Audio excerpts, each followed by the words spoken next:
Boa noite, seja bem-vindo ao programa Ponto por Ponto. Hoje o nosso convidado é o Ministro da Agricultura e Ambiente, Gilberto Silva.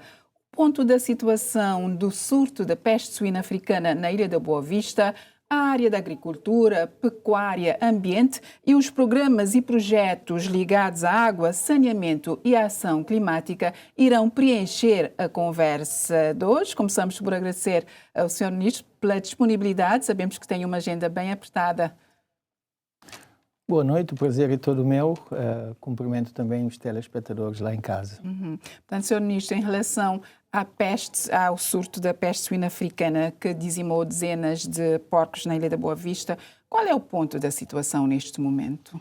Olha, de acordo com as informações técnicas, o surto em si terminou, mas continuamos, evidentemente, com alguns animais suspeitos e alguns doentes, e é necessário continuar com ação para que nós possamos controlar a doença. Trata-se de uma doença altamente contagiosa e, portanto, suscetível de dar grandes prejuízos aos criadores. Não se trata de uma doença que se transmite ao homem. Ainda assim, há riscos de consumo de animais doentes. Isto não é muito bom, por isso a necessidade da tomada de medidas urgentes e medidas que estão sendo tomadas. Que medidas, por exemplo? Olha, desde logo a questão da eliminação dos porcos doentes. Nós iniciamos logo no início com, digamos, as análises da situação, análises laboratoriais que acabaram por confirmar que se trata da peste suína africana.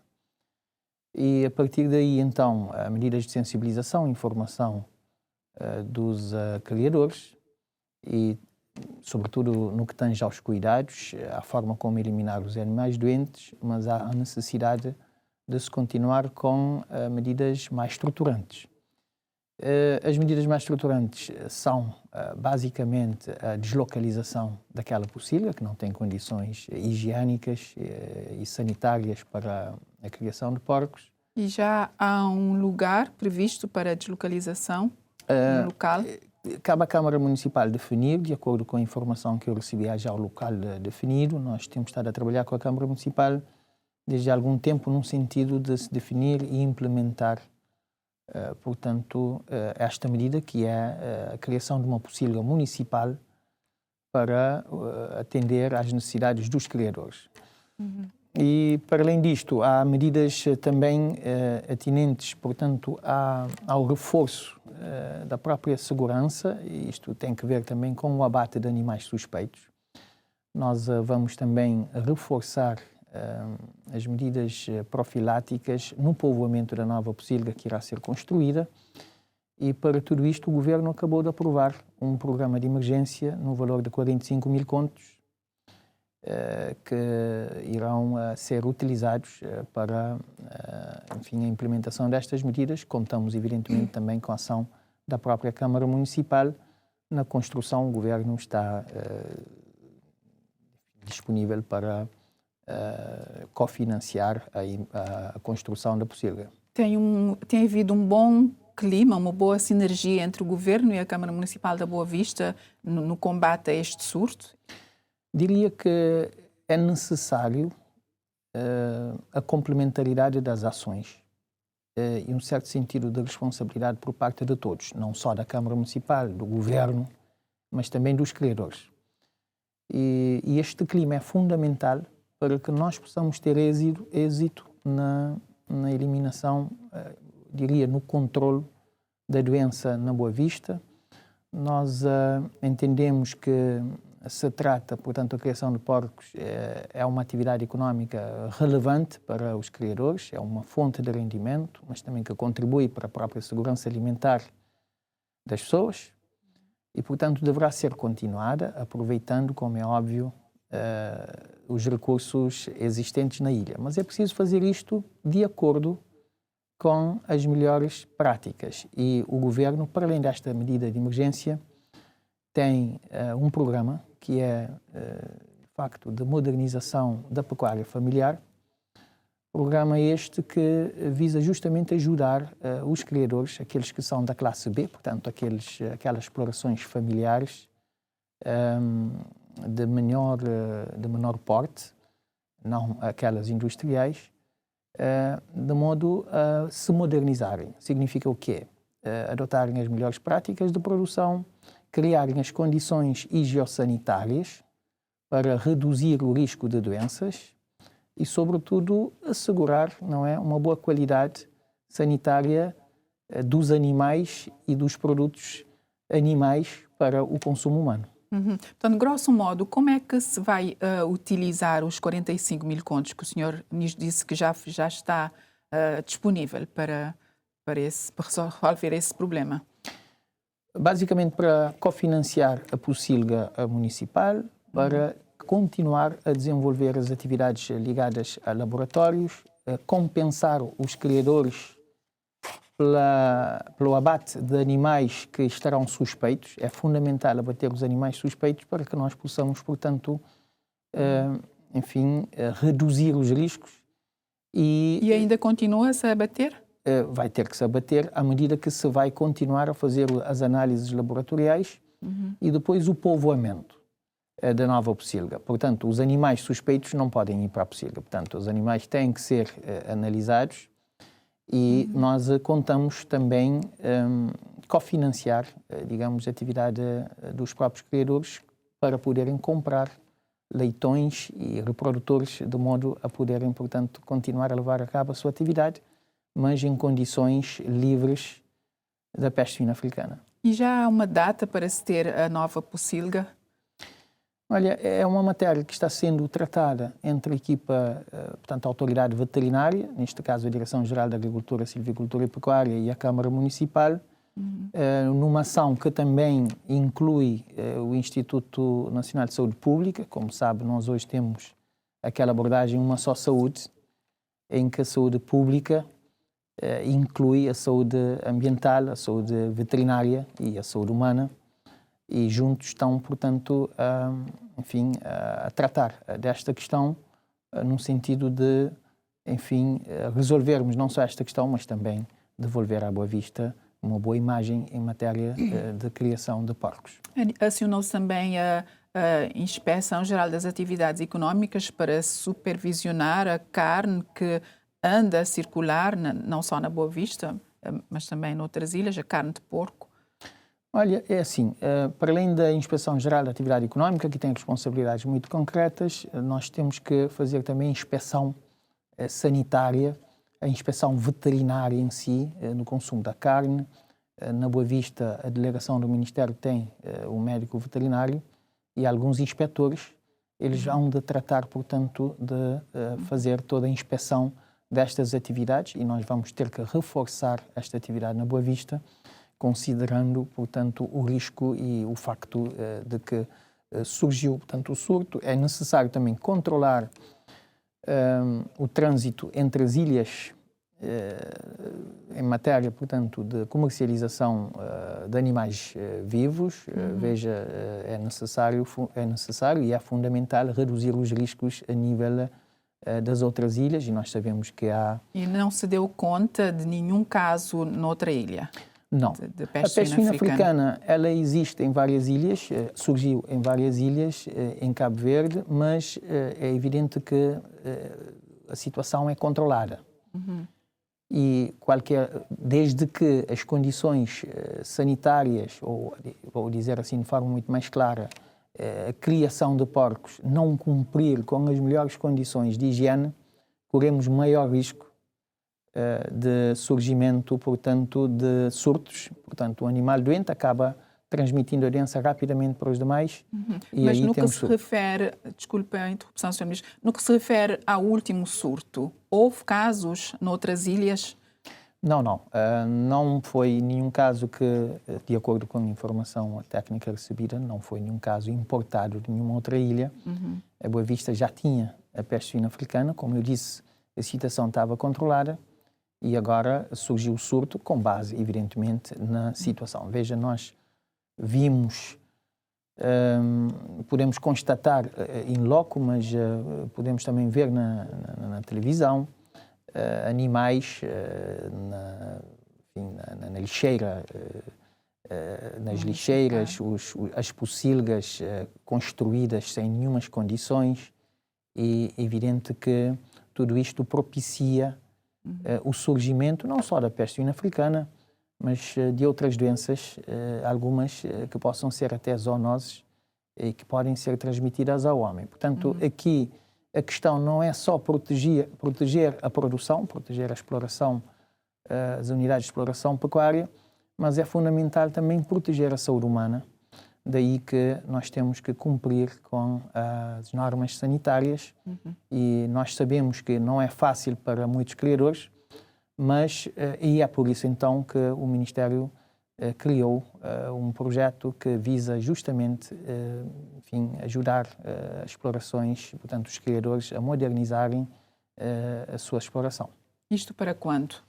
Não, o projeto está em curso e alguns criadores, evidentemente, que ainda não atingiu a sua velocidade de cruzeiro, mas o que nós fazemos em termos de apelo é dizer aos criadores para aproveitarem desta oportunidade, porque são 282 mil contos colocados à disposição para ajudar os criadores a modernizarem as suas explorações. Criadores, assim, de forma geral, criadores de porcos ou de outros animais? Quaisquer criadores, desde que sejam da classe B. Classe B são aqueles criadores, aqueles que têm as tais unidades familiares, que não têm, de facto, aquela exploração, diria, organizada, industrial, que nós conhecemos, enfim, que se trata de classe A, não é? Que é a tal exploração intensiva, cuidada, que nós conhecemos muitas das vezes não só em unidades suinícolas que produzem grandes quantidades de carne, ou então unidades avícolas, conhecemos aqui várias unidades, enfim, de avicultura que produzem ovos, produzem carne já bem organizadas. Não se trata destas unidades, mas daquelas explorações pequenas, familiares, que não têm grande quantidade de animais, mas sobretudo não têm aquela organização que nós denominaríamos de unidades intensivas de produção. E seria bom que os agricultores, portanto, aproveitassem desta oportunidade. Não têm que financiar nada, o Estado vai financiar através desta verba, têm que se pôr, portanto, à altura de receber informação, a terem a boa vontade, no sentido também de melhorarem as suas explorações. Isto tudo porque nós, quando aprovamos as normas sanitárias e a própria lei da pecuária, que, enfim, inclui todas as normas de produção, vimos que todos não têm as condições de cumprir com estas normas. Daí, o Governo decidiu não só aprovar as normas, mas também aprovar um programa que permite que aqueles que não podem cumprir com as normas possam, portanto, melhorar as suas explorações. Isto para quando, Sr. Ministro? Porque uma das críticas dos criadores é precisamente a falta de medidas que garantam a sustentabilidade da pecuária enquanto um dos pilares da economia rural. Olha, deixe-me dizer-lhe que ninguém faz criação para perder dinheiro. Todos ganham dinheiro com isto, portanto, quando nós dizemos que a atividade não é sustentável, ela pode não ser sustentável do ponto de vista ambiental. Por exemplo, se nós criamos cabras com pastoreio livre e desordenado, não acompanhado, que dá cabo, portanto, da cobertura vegetal e, entretanto, espalha doenças, mas não dá grande produção, grandes rendimentos, mas sempre acabam ganhando. E, portanto, eu posso lhe dizer até que, dadas as nossas circunstâncias, a pecuária tem sido muito mais autónoma que a própria agricultura. E nós temos empresas, quando nós estamos aqui a falar do setor agrícola e falar de unidades industriais, temos-las sobretudo no domínio da pecuária e não da agricultura. Portanto, mas os criadores queixam-se, por exemplo, do aumento dos preços, da ração e de outros insumos essenciais para a atividade pecuária. Há medidas nós entendemos porque, na verdade, nós também importamos, veja, mais de 70% da ração é o milho que nós importamos. Mais de 90% do milho que importamos vai para a alimentação animal, portanto, para a produção da ração. E, como é óbvio, a ração tem um preço. Daí que o que nós entendemos é que devem melhorar a sua forma de exploração, de modo a compensar o custo da ração, ou seja, considerando os custos da produção, que possam ter uma produção maior e um rendimento maior. Evidentemente que a pecuária, assim como a agricultura, são áreas económicas privadas. O Estado apenas desenvolve medidas de fomento. E de entre as medidas de fomento, para além daquela que eu acabei de anunciar, veja que durante as crises que nós tivemos aqui de seca, o governo sempre, enfim, ajudou os criadores com vale-cheques, em que suportou 25% a 30%, ultimamente 30% do preço, portanto, do custo da ração. Várias medidas de incentivo, acesso ao crédito. O governo injetou 100 mil contos no crédito para os agricultores, portanto, sobretudo os criadores de gado, naquilo que tem que ver com, enfim, as medidas que possam, enfim, permitir melhorar a sua própria exploração. Taxa de juros zero, significa, e período de carência maior. Foi uma boa cooperação com as cooperativas de microcrédito. Nós estamos a falar da isenção aduaneira e do IVA em matéria de enfim, importação de medicamentos para animais. Ou seja, aqui há um conjunto de incentivos, sem contar também com a possibilidade de recorrerem ao financiamento. Houve uma negociação no sentido de se disponibilizar 300 mil contos para o financiamento de projetos no domínio da pecuária. Ou seja, há incentivos, poderia haver mais, mas, enfim, é o que, neste momento, o Orçamento do Estado permite, mas eu creio que são medidas muito importantes para o fomento da atividade pecuária, sem contar com assistência técnica. E nós entendemos que há muitos desafios neste domínio, os criadores hão de se queixar sempre, mas o que eu posso dizer é que hoje nós temos de longe, mais, como é que eu posso dizer, mais incentivos para a criação. Nós entendemos que não podemos desenvolver o assistencialismo.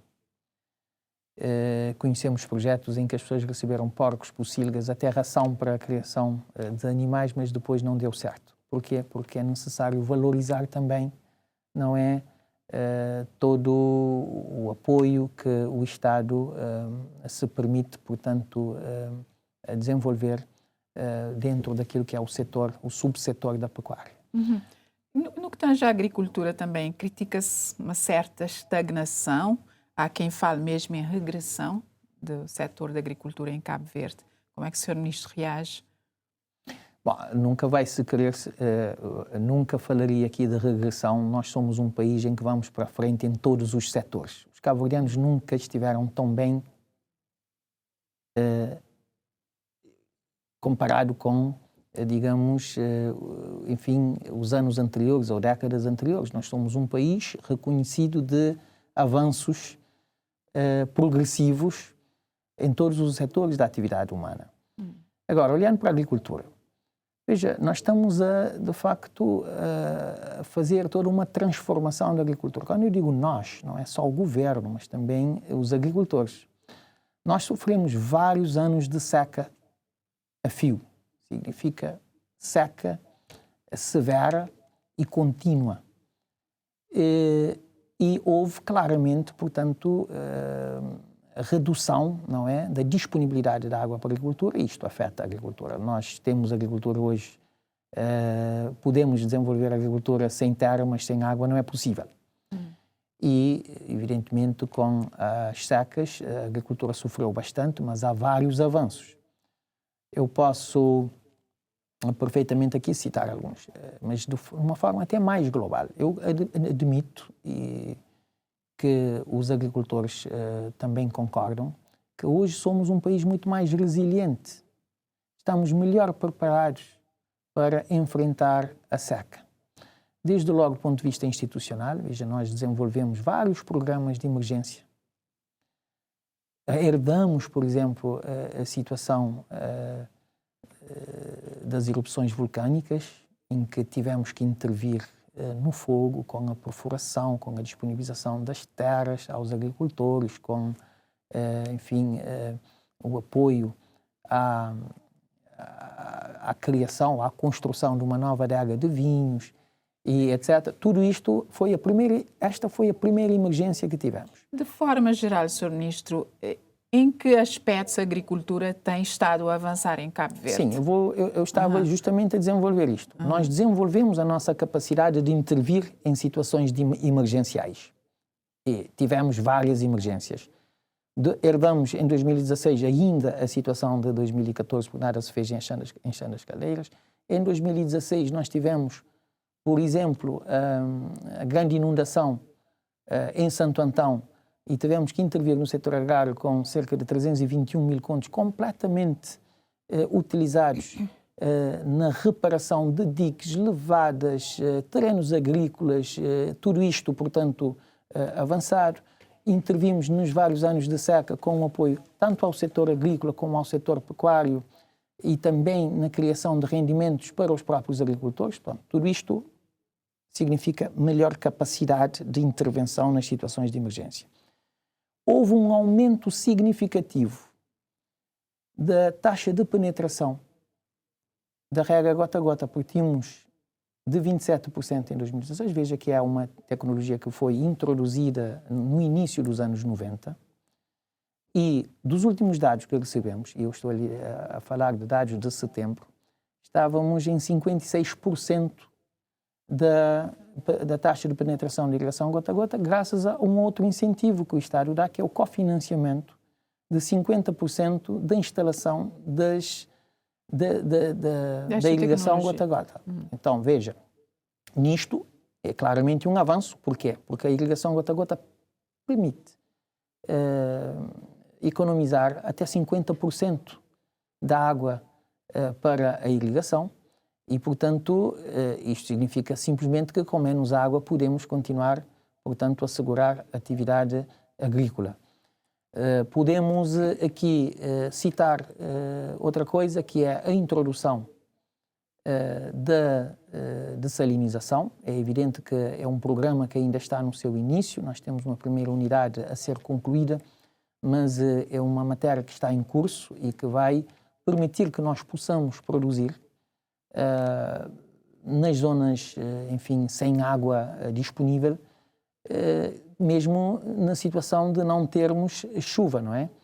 Desenvolvemos vários projetos hidroagrícolas nas várias ribeiras do país, mais de 100 projetos hidroagrícolas desenvolvidos que têm que ver com a introdução da irrigação gota a gota, a melhoria da gestão da água, a introdução de painéis fotovoltaicos para a redução dos custos de exploração, não é, da água. Isto é importante também para as contas dos agricultores.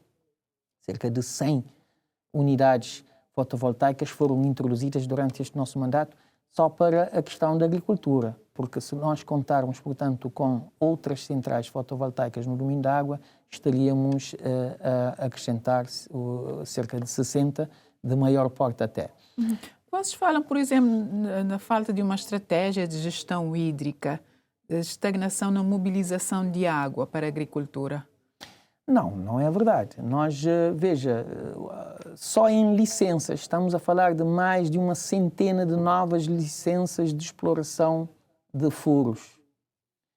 Não chove, é verdade, mas em contrapartida nós melhoramos consideravelmente a gestão da água, e independentemente das queixas. Eu admito que os agricultores têm o que queixar, porque todos queremos muita água para fazermos a agricultura. A água nunca é demais no setor agrário em Cabo Verde. Desde que Cabo Verde existe, a água é o fator limitante do desenvolvimento da agricultura, mas o que eu posso lhe dizer é que nós, em termos de governo, nós desenvolvemos, portanto, uma política que tem que ver com a diversificação das formas de mobilização da água. Isto passa pela exploração subterrânea, como é óbvio. Aqui devo até sublinhar que aprovamos um programa de prospecção de água em que os privados podem também financiar eles mesmos as perfurações e fazer a exploração da água dos furos, temos vários privados a fazerem isto. Aproveitamento da água das barragens lá onde elas existem, a água existe, portanto as barragens têm água, são aproveitadas. Estamos a falar da dessalinização e também do reaproveitamento das águas residuais tratadas na agricultura. Alguém pode pensar, isto é um objetivo que, enfim, ainda não está longe, não está. Por exemplo, na Ilha do Sal, nós temos mais de 600 mil metros cúbicos de água ano a serem utilizados na irrigação, por exemplo, que provém das estações de tratamento das águas residuais. E, portanto, em matéria de água, nós estamos melhor, mas nós passamos também por várias dificuldades e ainda enfrentamos dificuldades que têm que ver com as secas. Volta e meia se ouve falar em falta de água para rega em Cabo, Eu nas acho ilhas que agrícolas. se ouve falar em falta de água para rega desde o povoamento das ilhas. E ainda vamos continuar, como eu disse, a água é um fator limitante da agricultura em Cabo Verde. Nós somos um país árido, onde chove 3 meses, se tanto. De acordo com os dados, a nossa média pluviométrica agora gira à volta dos 200 milímetros de chuva, mas vários anos nós nem sequer chegamos lá. E veja que isto é um fator de veras limitante para o desenvolvimento da agricultura em qualquer sítio do mundo.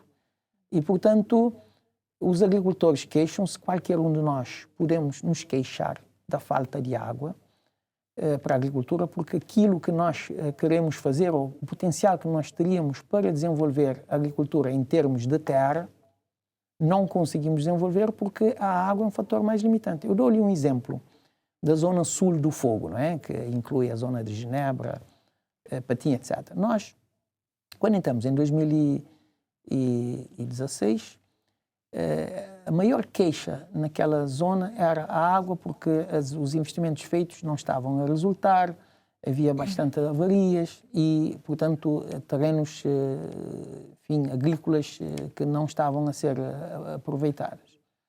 Tivemos que investir, foi um investimento duro, investimos mais de 110 mil contos e também com uma boa cooperação entre o governo e a empresa Água Brava, nós conseguimos, portanto, regularizar o fornecimento de água. E hoje queixa-se, há muita água, quem passa por lá e vê a mancha agrícola, podemos até ver de avião, que aumentou consideravelmente, mas nem por isso a queixa de falta de água diminuiu. E por quê? Porque os agricultores querem produzir mais, querem aumentar as suas explorações. E por isso eu considero legítimas todas as manifestações de interesse em haver mais água, todas as reclamações, mas é preciso vermos o país que temos e o esforço que está sendo feito para que haja mais água.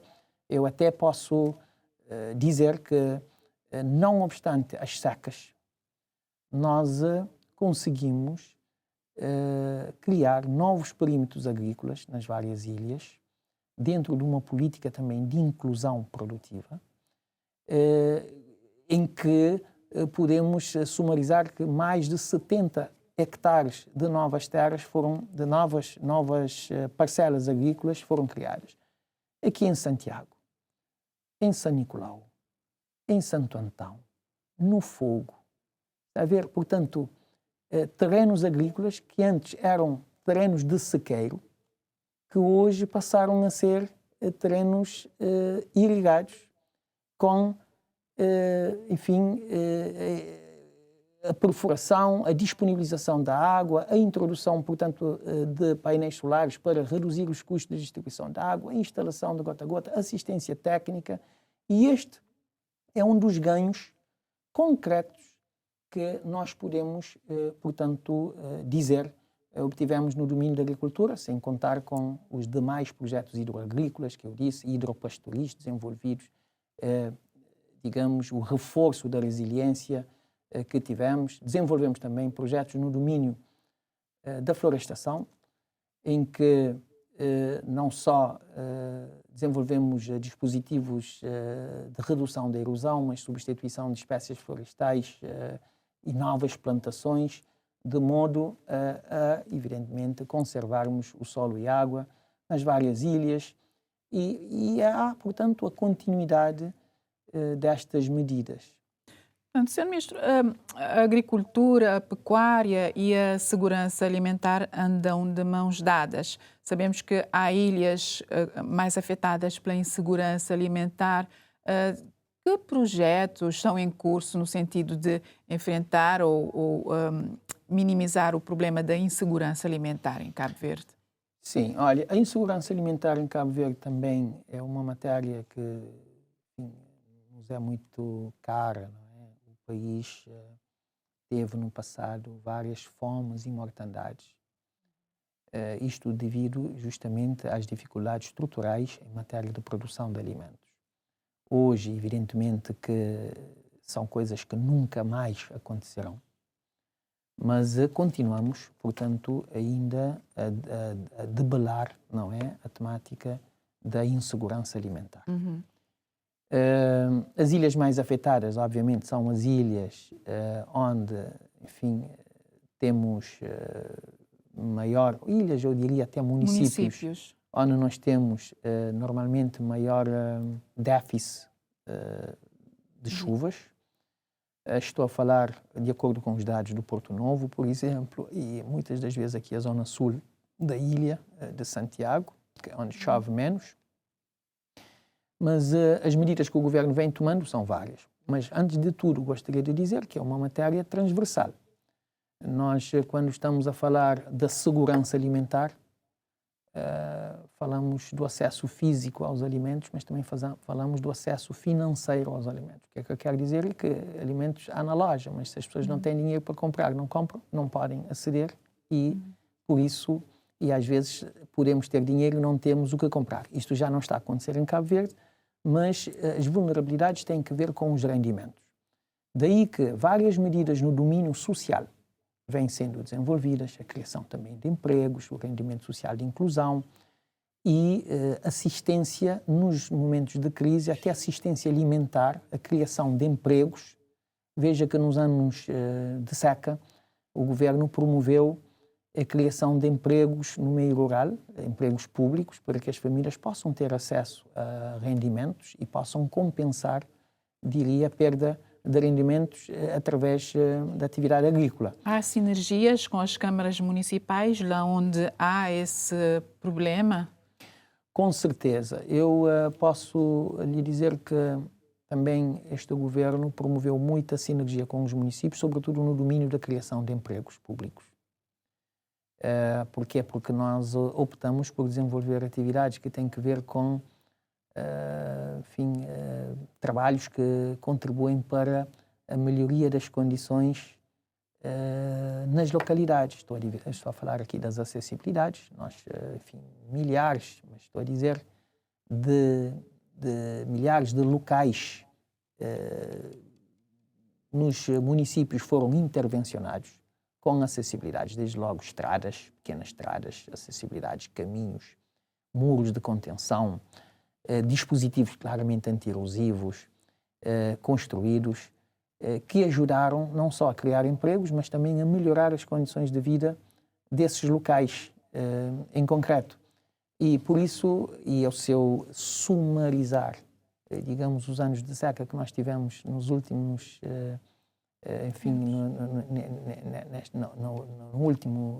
nos últimos 5 anos, ou 7 se calhar, estaria a falar de 2,1 milhões de contos gastos nestas medidas, nas várias medidas, desde a mobilização da água, a criação de corais para os criadores, assistência aos criadores, assistência técnica e veterinária aos criadores. Estou a falar da criação de empregos públicos para as famílias e aqui sim nós trabalhamos com as câmaras municipais,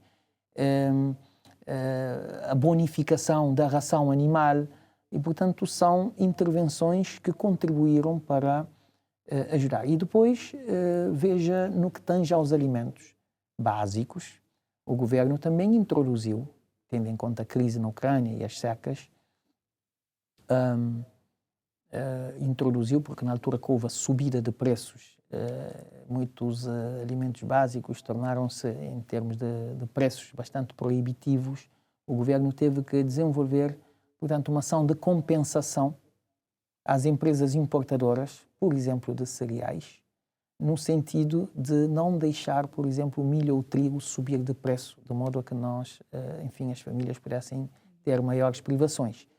E tudo isto, portanto, consta das medidas que vêm sendo tomadas. Depois, há um outro aspecto que eu aqui não posso deixar de sublinhar: o funcionamento das cantinas escolares.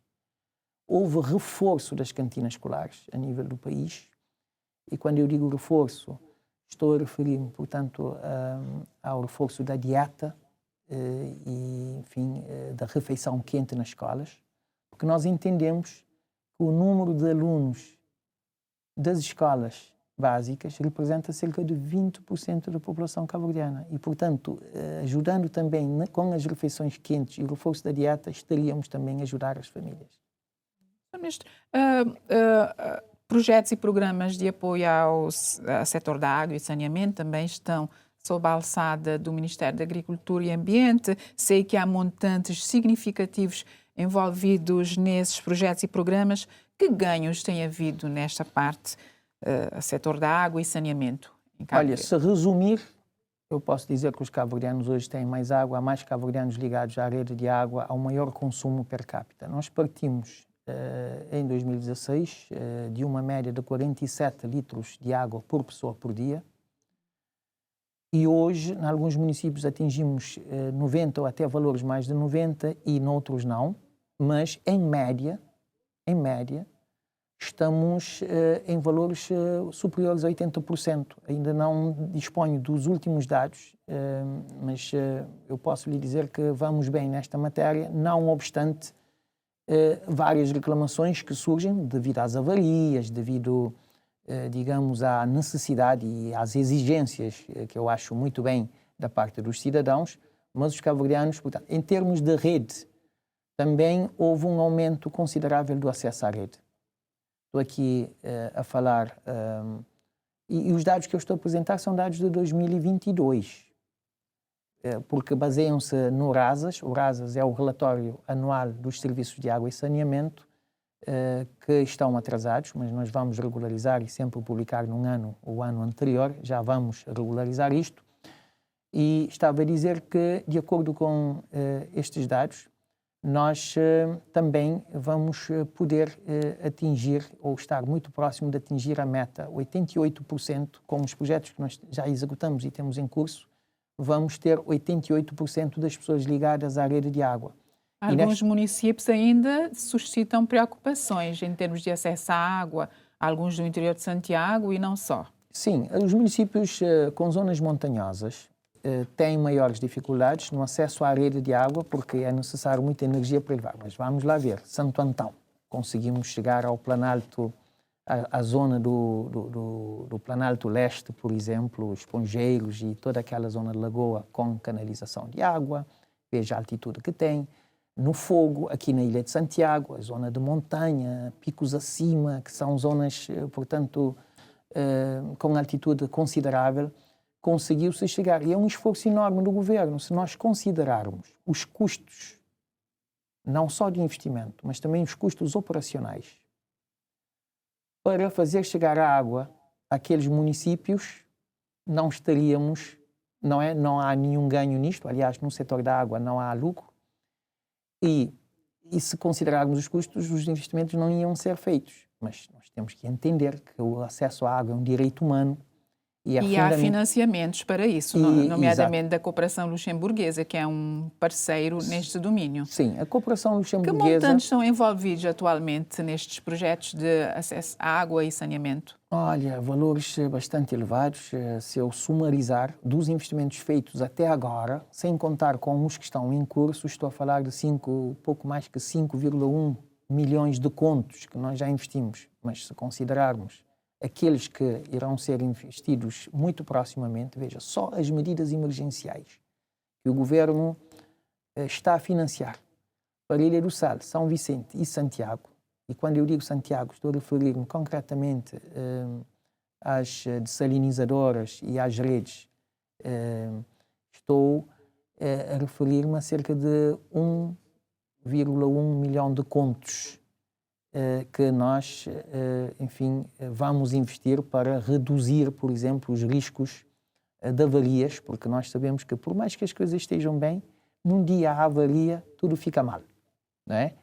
E é fundamental que nós possamos reduzir pela via da manutenção, e há aqui investimentos consideráveis no domínio também da redução das perdas, porque por mais que nós possamos mobilizar a água, se nós continuarmos com o nível de perdas que nós temos, não vai ficar bem, e eu estou aqui a dizer de redes antigas, que ainda nós temos nas várias ilhas, que é preciso substituir, e reservatórios também que precisam de grandes manutenções, e, como é óbvio, as estações de dessalinização.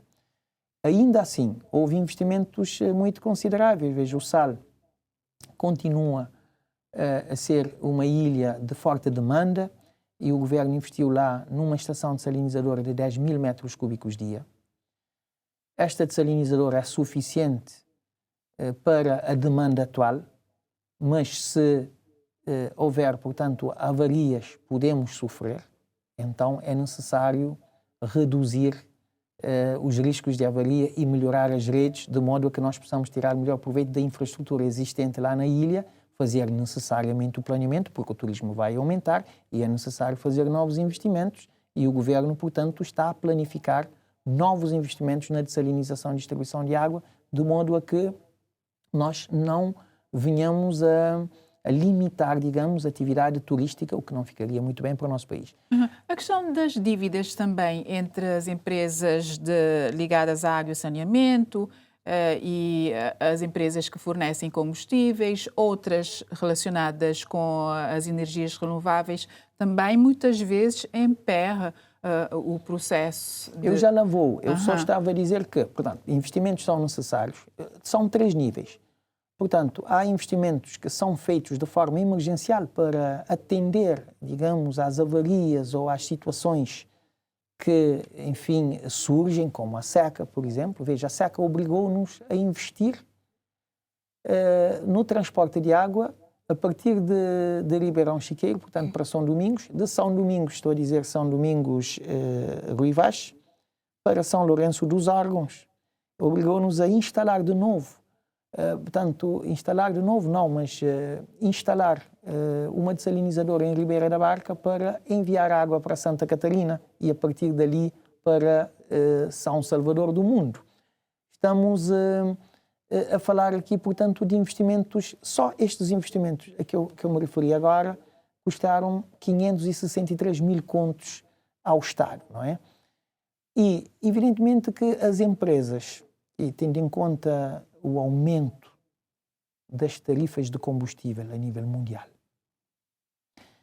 é claro que a produção energética aumentou, o custo da produção energética aumentou, e isto tem repercussão, como é óbvio, na produção de água, porque há uma forte ligação entre a água e a energia. E como resolver o imbróglio? Evidentemente que o governo está fazendo 2 coisas. Primeiro, investindo, e nós estamos a investir fortemente na instalação de unidades que produzem energias renováveis, sobretudo centrais fotovoltaicos associados à água para reduzir os custos de bombagem e, evidentemente, ajudar as empresas a fazerem, portanto, a melhorarem toda a sua gestão e poderem, portanto, honrar com os seus compromissos. Há aqui uma cadeia de dívidas, não é? Que podem surgir e que é normal, não é? Portanto, a empresa que produz energia vai dever às gasolineiras, as empresas de água vão dever à empresa que produz energia, os próprios... E o governo costuma intervir nesta matéria muito sucintamente, Sr. Ministro? Sim, o governo vem intervindo, sobretudo ajudando as empresas a honrar com os compromissos, fazendo encontros de conta ou financiando os investimentos. Veja que as empresas, a maior parte dos investimentos que são feitos são suportados diretamente pelo governo e não por estas empresas. Sr. Ministro, já quase a terminar, quais são as preocupações ou os sublinhados em termos de ambiente e ação climática em Cabo Verde? Olha, para dizer que nós, de facto, se eu posso assim sublinhar de forma muito sucinta, nós somos um país que produz, que, enfim, contribui muito pouco para o aquecimento global, todo mundo já sabe, mas sofremos consideravelmente os seus efeitos. Nos últimos anos, há dados que nos mostram que, num ano só, nós sofremos mais de 500 episódios, pequenas catástrofes associadas ao clima. E isto é bastante para o nosso país, demonstra. Portanto, é um país com forte risco e, evidentemente, que nós teremos que desenvolver a melhor forma da governação climática e estamos a desenvolver isto muito bem, também com o apoio dos nossos parceiros. Cabo Verde é um país que já tem um sistema de governação com os seus órgãos próprios. Há um conjunto de medidas que tem que ver também com a própria informação, sensibilização da população. Olha, nós fizemos um inquérito e demonstramos que apenas 6%, num primeiro ano, apenas 6% da população estava consciente dos riscos associados às mudanças climáticas. Com o trabalho que foi desenvolvido, no outro ano já eram 9%, ainda que pouco. Vamos progredindo e as pessoas estarão muito mais cientes desta matéria. Vamos aprovar a Lei do Clima, mas, acima de tudo, porque a ação climática e toda a prevenção que nós teremos que desenvolver, portanto, com a redução das emissões, ainda que nós contribuamos bastante pouco, nós contribuímos só com 0,02% das emissões para o aquecimento global. Mas nós, neste momento, estamos a desenvolver todo um conjunto de ações que tornam o país muito mais resiliente em relação... Já falei aqui das medidas que têm que ver com o setor energético, não é? Nós também nos comprometemos com a descarbonização da nossa economia no horizonte 2050. Nós vamos reduzir as nossas emissões em 18%, portanto, isto é considerável, para darmos também um exemplo aos demais países. E, evidentemente, que tudo o que nós estamos a fazer em matéria de adaptação do setor agrário às mudanças climáticas, o setor agroalimentar no seu conjunto, a questão da água, e tivemos um avanço também considerável ultimamente no que tange ao financiamento climático, pois introduzimos uma nova abordagem, que é a negociação com os nossos parceiros para transformarmos a dívida pública em investimento climático. Portanto, só para terminar, no ano passado o Parlamento aprovou o diploma que cria o Fundo Climático e Ambiental. Este fundo já existe na prática? O fundo já está a ser instalado. E, evidentemente, que o fundo é essencial. Este é um exemplo daquilo que eu queria aqui, por exemplo, trazer. Em matéria da governança climática, nós estamos a criar, portanto, todos os instrumentos para maior mobilização dos recursos. E como é que o fundo vai ser alimentado, Sr. Ministro? Vai ser alimentado de várias formas, desde financiamentos que vêm de fora e que são inseridos, são, enfim, impostos, taxas e um conjunto de contribuições que serão dadas pelo próprio Estado. Como eu disse aqui,